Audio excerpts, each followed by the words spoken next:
Bonjour. Écrit à l'ange de l'église de Philadelphie, voici ce que dit le Saint, le véritable, celui qui a la clé de David, celui qui ouvre et personne ne fermera, celui qui ferme et personne n'ouvrira. Je connais tes œuvres, voici parce que tu as peu de puissance et que tu as gardé ma parole et que tu n'as pas renié mon nom, j'ai mis devant toi une porte ouverte que personne ne peut fermer. Apocalypse 3, versets 7-8. Parmi les lettres envoyées aux 7 églises d'Asie, le Seigneur Jésus ne fait aucun reproche à 2 d'entre elles. Smyrne, l'église persécutée, et Philadelphie, l'église fidèle. Nous aimerions nous attribuer les qualités et les encouragements donnés à cette dernière. Mais quelles sont les caractéristiques selon l'opinion divine de l'église fidèle? Elles apparaissent dans les versets cités plus haut.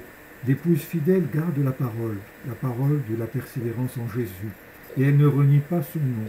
Cela nous donne sujet à réfléchir sur l'Église de Jésus-Christ de la fin des temps que nous vivons.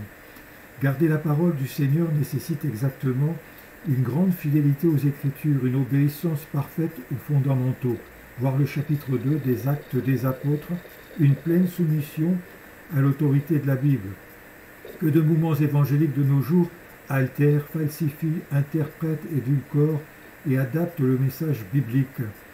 Ceux qui s'y soumettent avec une crainte respectueuse sont appelés fondamentalistes, rigoristes, légalistes. L'apôtre Paul, poussé par le Saint-Esprit, s'écrie « Car je suis jaloux de vous, d'une jalousie de Dieu, parce que je vous ai fiancé à un seul époux, pour vous présenter à Christ comme une vierge pure. » 2 Corinthiens 11, 2. La crainte de l'homme, de Dieu, était que ces croyants ne se détournent de la simplicité à l'égard de Christ. Ce qui nous amène à considérer le deuxième point, renier le nom du Seigneur. Est-il possible, me direz-vous, qu'un chrétien puisse renier le nom de Jésus? Hélas, cela peut se produire de plusieurs façons.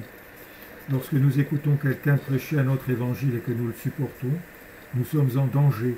Si nous faisons des compromis avec le monde, nous nous rendons amis du monde. Si nos pensées s'accommodent à la mentalité du siècle présent, nous renions en quelque sorte le Maître qui nous a sauvés. Il n'est pas besoin d'aller aussi loin que Pierre nous le révèle. Il y a eu parmi le peuple des faux prophètes, et il y aura de même parmi vous de faux docteurs qui introduiront des sectes pernicieuses et qui, reniant le Maître qui les a rachetés, attireront sur eux une ruine soudaine. 2 Pierre 2, 1. Et Jude de confirmer, car il s'est glissé parmi vous certains hommes dont la condamnation est écrite depuis longtemps, des impies qui changent la grâce de notre Dieu en dissolution et qui renient notre seul Maître et Seigneur Jésus-Christ. Jude, verset 4. Pour conclure cette méditation, prenons garde à être trouvés fidèles par le Seigneur dans les petites comme dans les grandes choses, dans nos mobiles et dans nos motivations. L'église persécutée de Smyrne était pauvre matériellement, mais riche dans la foi. Celle de Philadelphie a peu de puissance par ses propres moyens, mais elle est dans l'abondance spirituelle. C'est pourquoi le Seigneur peut mettre devant elle une porte ouverte pour l'œuvre du salut. Que Dieu vous bénisse.